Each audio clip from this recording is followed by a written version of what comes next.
Welcome back, everybody, to another episode of the Dental Boardroom podcast. So glad you are joining today. Today, I'm going to talk about a subject that has come across my desk many times over the years from clients in our discussions about how they grow their dental practice. And the subject is, should I buy a second office? Should I open up a second location? Either open up or buy. So the subject of today is buying a second location as a practice owner. Now, my assumption here is that you are the only owner.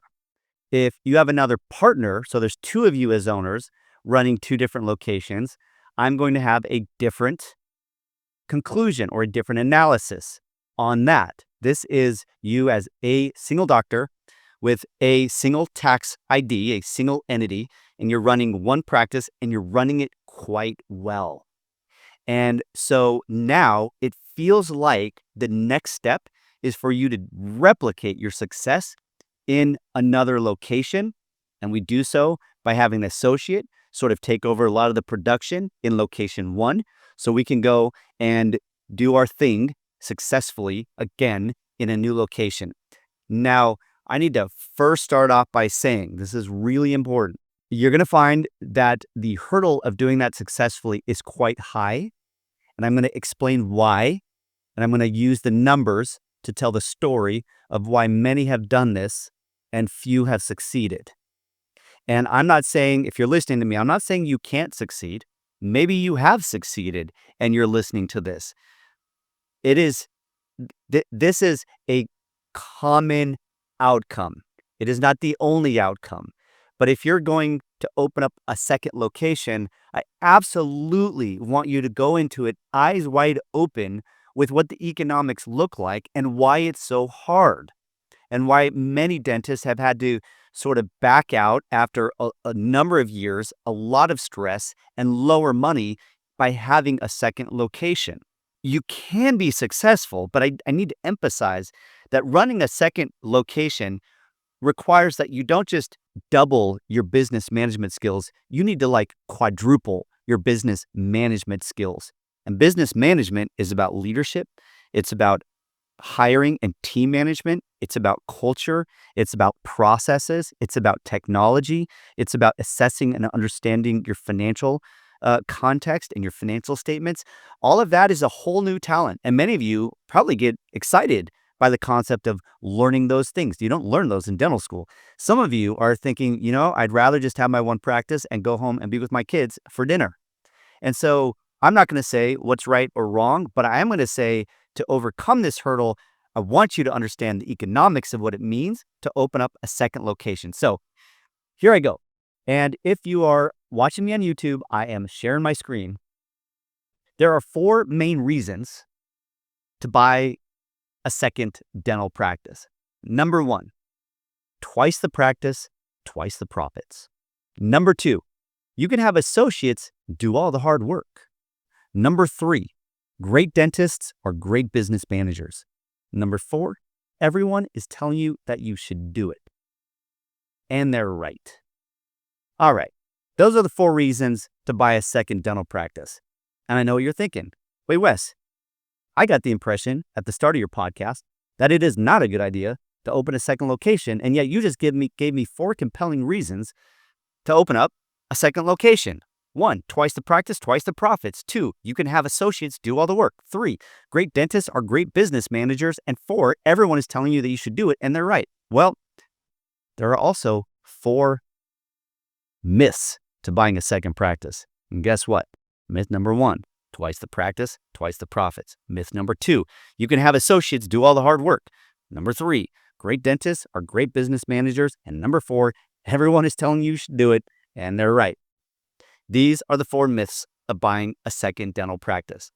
And they are very pervasive myths. They are perpetuated by a lot of people who want you to spend money. Suppliers want you to spend money. Lenders want you to take on more debt. If you go up and down your P&L, a lot of people are going to get paid twice because you made that decision and you're making them happy. Are you looking to buy or sell a dental practice? If you're a seller, how do you find a strong list of potential buyers? There's no MLS or Zillow for dental practice sales. In such a fragmented market, many dentists selling their practice feel discouraged. That's why I built PracticeOrbit.com. PracticeOrbit is modernizing how dental practices are bought and sold. It's a platform technology. Y'all know them: Zillow, Airbnb, Uber, and OpenTable, just to name a few. These technologies do two things. First, they help match buyers and sellers by centralizing the marketplace. Second, once the match between buyer and seller is made, these technologies help them navigate the sale to a successful close. Here are a few of the features inside of PracticeOrbit. Users can determine a reasonable sale price for a practice in just minutes. All they need is the most recent business tax return. Practice owners can use the directory to find important service providers like practice brokers, attorneys, accountants, and bankers. Practice owners and their brokers can invite those service providers into the platform, so all parties are coordinating the sale together. Practice owners will have a beautiful digital listing of their practice, like a home on Redfin.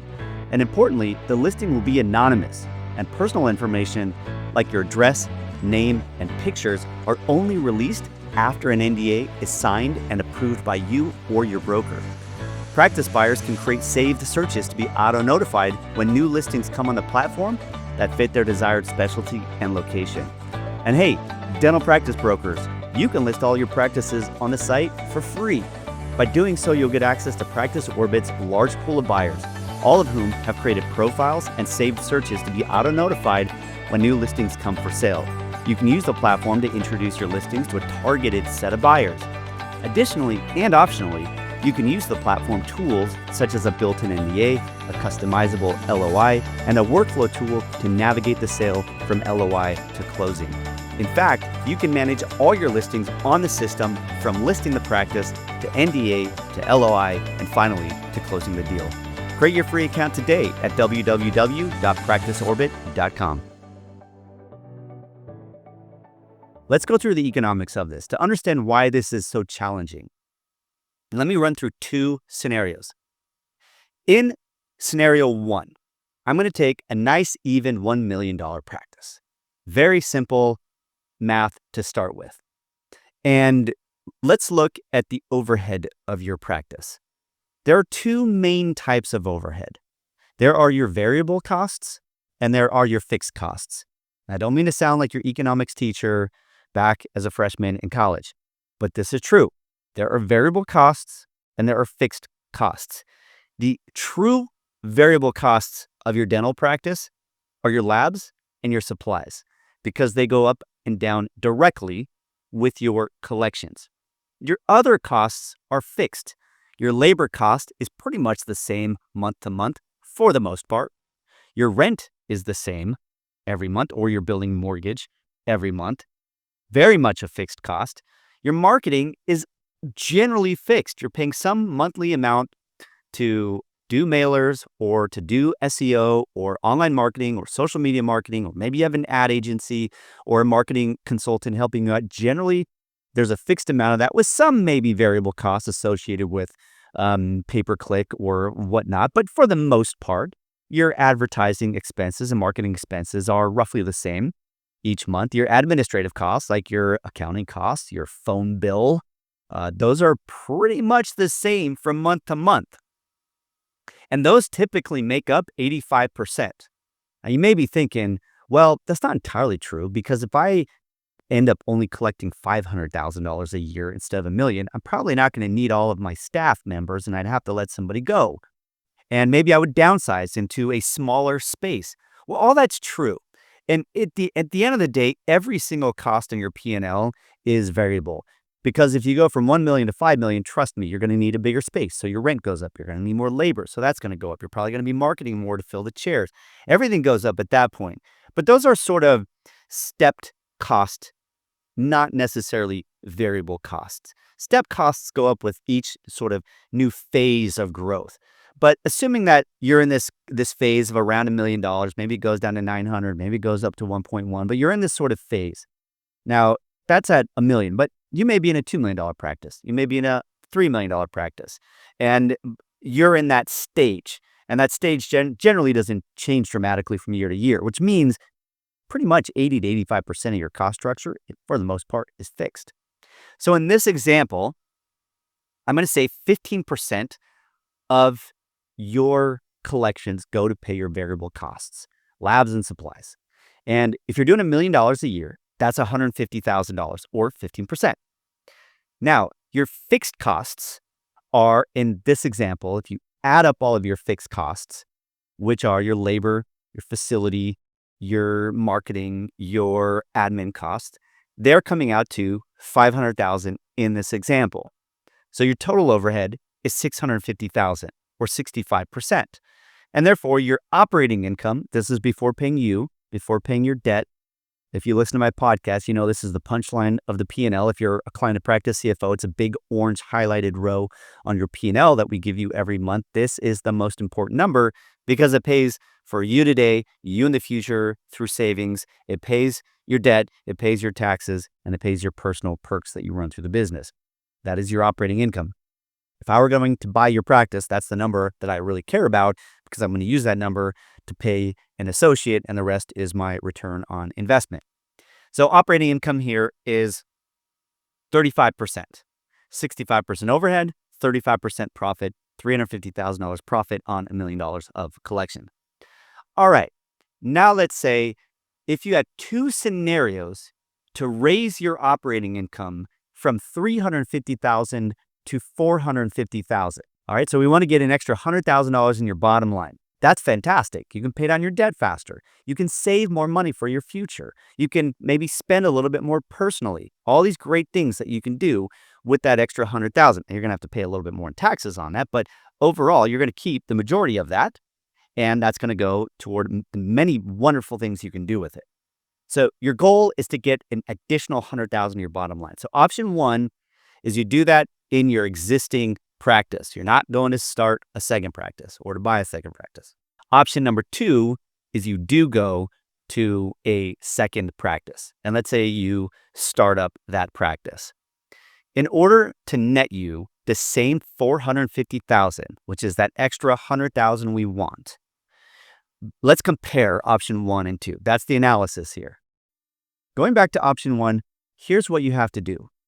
Because most of your costs are fixed at $500,000, and the only thing that's going to go up with collections, for the most part, you might have some labor bonuses to your team and some other basic stuff, but for the most part, it's your labs and supplies that are going to go up. So in option one, you don't open a second office. You simply get more production out of your current resources. And let's say you raise it to 1.117 million. So $1,117,000 to be specific, $647. $1,117,647. If you do that, your variable costs go up. They go up by about $17,000 to $18,000, which is just 15% of that extra $117,647 over the million. And so not a big difference. Your variable cost went from $150,000 to $167,647. So not a big difference. Your fixed costs didn't change. They went from $500,000 to $500,000 because your rent didn't change. Most of your labor costs stayed the same. You just had them working more effectively. You're still paying your accountant the same. You're still paying your legal costs, your phone bill. All of that is staying the same. And so your total overhead now went from $650,000 to $667,000. And yet, so that overhead went up by $17,000, but your collections went up by $117,647. So that extra differential flows right down to the bottom line, and your operating income is $450,000, which is $1,117,647 less your overhead of $667,647 equals $450,000. So if you're not seeing my screen, you're not watching this on YouTube. Bottom line is, if I round here to make this really easy, your collections went up by about $100,000. Your variable costs went up by about $15,000. So your collections went up by $115,000 to be specific. $115,000. Your variable costs went up by $15,000. So that extra $100,000 right to your bottom line, you went from $350,000 operating income to $450,000 operating income. Now, this is a really important part of the economic structure of a dental practice, that whatever change you have in the top line, meaning your collections from year to year, because most of your cost is fixed, it creates this amplified effect to your bottom line. As an example, if your collections go up by 10%, your profit may go up by 25 to 30%. If your collections drop by 10%, your profit may drop by 25 or 30%. There's this accentuation on the change at the top line with the change in the bottom line. And again, that's because most of your cost structure is fixed.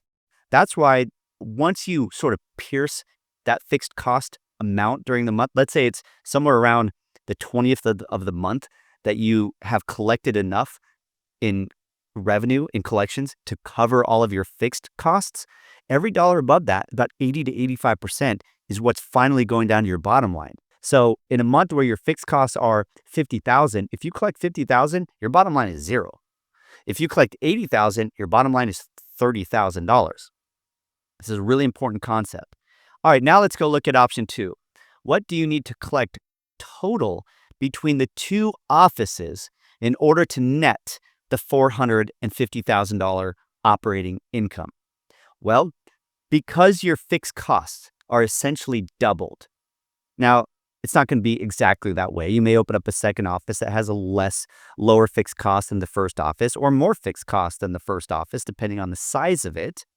And sometimes you may have some staff travel back and forth between the two offices. I get that. But as a concept, this still stands if we keep it nice and clean to compare option 1 and option 2. Option 2 has fixed costs that are twice as much as option 1 because now you have a second location. And so your fixed costs go from $500,000 a year to $1 million a year. Now your variable costs, remember, those are 15%, and those go up proportionate with the increase in your collections. So what do you have to collect in order such that after your variable costs and the $1 million of fixed cost across the two offices, you net the $450,000? The amount is $1.7 million. So $1,705,882 to be exact. I'm going to round it here at 1.7 million. So in option 1, you had to increase your collections by approximately 10%, 11%. You had to increase them by about $100,000. In option 2, you had to increase the total collections between the two offices from 1 million up to 1.7 million. Now, there's only one of you. So in order to do this, you've got to get your associate in either the first office, or when you start up the second office, you have to have an associate there doing the production. Now, I can tell you usually what we all underestimate, and I underestimated this as well when I brought on another financial advisor in the early days and had some of my client relationships transition on over to them, even though they were highly capable people and they did a great job at advising, I think, our clients. They didn't necessarily have their heart and soul invested in the business itself. And so where I think about it, on weekends I think about it, I get home at night and I work on things oftentimes.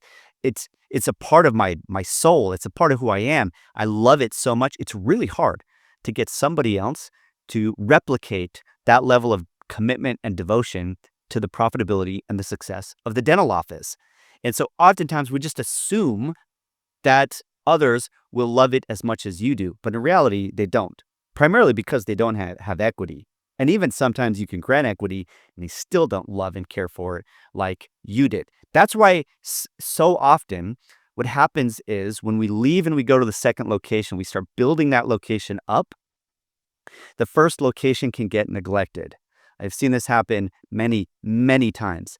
And then what happens is the doctor starts having to juggle these two offices in order to stay afloat. And oftentimes what happens is the first office sees some reduction in collections and therefore a reduction in profit. And then some of that profit sometimes has to go to fill the negative cash flow in the second location as it's really trying to get established.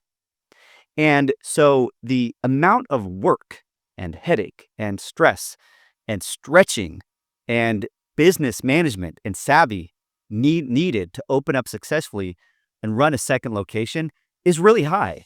Do you ever feel lost in your practice finances? And how about your personal finances? Ever wonder where your hard-earned money goes and why you're not seeing the financial progress you worked so hard for? If so, listen up. As a dental CPA and financial planner, I've created our company, Practice CFO, just for you. With almost 2 decades of experience, Practice CFO integrates great CPA services like accounting and tax with customized financial planning, both business and personal. Think of it this way. Our dental-focused CPA services give us the x-rays we need to clinically plan your global finances and be effective financial planners. It's a highly customized approach we call the CFO model. Historically, having a CFO or Chief Financial Officer was an advantage of large corporations only. But today, Practice CFO gives that same advantage to private dental practice owners. As a client of Practice CFO, you'll be assigned one of our dedicated CFO advisors. You'll receive insightful financial reports each month, have regular financial review meetings, reduce taxes, grow your wealth, and feel more in charge of your numbers. Because we believe that in the competitive landscape of dental practice ownership today, you have to be an effective business owner, not just a capable clinician. Reach out to learn more at www.practicecfo.com. Now that said, I said this in the beginning and I'll say it again, that doesn't mean you can't do it. It doesn't mean you can't have 10 offices. I'm just saying the probabilities of success get lower and lower with the first few offices. If you are ultimately really successful with 3 offices or 4, then you've got a pattern figured out. You've got a business operation and a business platform that's working really well. You probably are a great leader. You probably have a really good management team with your office managers. You probably got some solid marketing going on, really good processes throughout the business. You probably have front office staff members who are answering the phone really well. Your case acceptance is really well, a great financial coordinator. You sort of got all that stuff, those modules in place for the business to run really smoothly, which means the more that you can pull yourself out of the indispensable role in a business and you become less indispensable, meaning that you become more dispensable, that's a good thing, because that means that the cash flow and the operations of the business doesn't rely entirely on you. It starts to rely on a process and a culture and a team and a camaraderie and a leadership and a management. That's what's making the money. Now, a lot of dentists really want to bridge this gap from being a clinician to being a great business operator. Not easy. Not easy. It just doesn't come natural for most people. Just like throwing a football 80 yards, it doesn't come natural for most people. And yet it's a talent or a skill set that has to be learned if you want to bridge that chasm between being a great clinician on teeth and being a great clinician on business. And so it takes dedication, it takes learning, it takes study, it takes trial and error, it takes a risk tolerance. If you don't have risk tolerance, you're never going to make that jump. And a lot of dentists have an incredible amount of risk tolerance to make the jump without necessarily getting properly trained and ready in order to do that. So bottom line here is you can do it. I'm your biggest cheerleader. I'm your biggest fan. And if you're with Practice CFO and you have 2 offices, we are going to go to the ends of the world to try to make you successful. We're going to create P&Ls by office. You may have them set up in 2 separate tax IDs. A lot of attorneys like to do it that way. You may have it all under one tax ID, but either way, you need to separate out the P&L expenses and the balance sheet and the cash flow so you can evaluate the practices independently. That's actually very critical, which means you've got to set up the accounting very specifically in order for you to monitor the financial health of your practice. You can do it, just not easy. And for those of you who have done it successfully and you can look back and say, I'm glad I did, I'm making more money and life is better with 2 practices than 1, I'm going to put you squarely in the minority of business owners that I know, and congrats to you who have done that. Some of you are really trying to go even bigger and the sky's the limit, and you're trying to create essentially a DSO structure with many offices. That is even a whole nother level, overrunning, say, 2 or 3 practices, a whole nother level, which is for a podcast on another day. Practice CFO works with the private practice owners out there. So this is our specialty, is the 1 location, 2 location, maybe 3 location. And as I said before, if there's multiple owners, 2 owners, 3 owners, etc., then it makes more sense to be able to run multiple locations because it's not just one of you with only 2 hands and 2 eyes, 2 legs, trying to be in 2 places at once. That's very difficult to do. All right, everybody. Any other thought on the subject of opening multiple locations? I sure do hope I'm not discouraging anybody from going after their dreams. My job, as I say with so many of these podcasts, my job is simply education. I love to educate. And if you're educated on the concept, on the process, and can therefore forecast out better the outcomes and what you need to do to make those outcomes successful, then I did my job. I did my job as an educator. It is therefore stated for the record that if you go to open up a second office and you're a client of Practice CFO, and it's really difficult, stressful, eats into your personal life, your personal time, you feel like you're making less money, just know I stated it for the record. That said, we are here to support you regardless of the decision that you make. We want you to be successful going after your dreams as you do so in a very informed manner. Thanks, everybody, for joining another episode of the Dental Boardroom Podcast.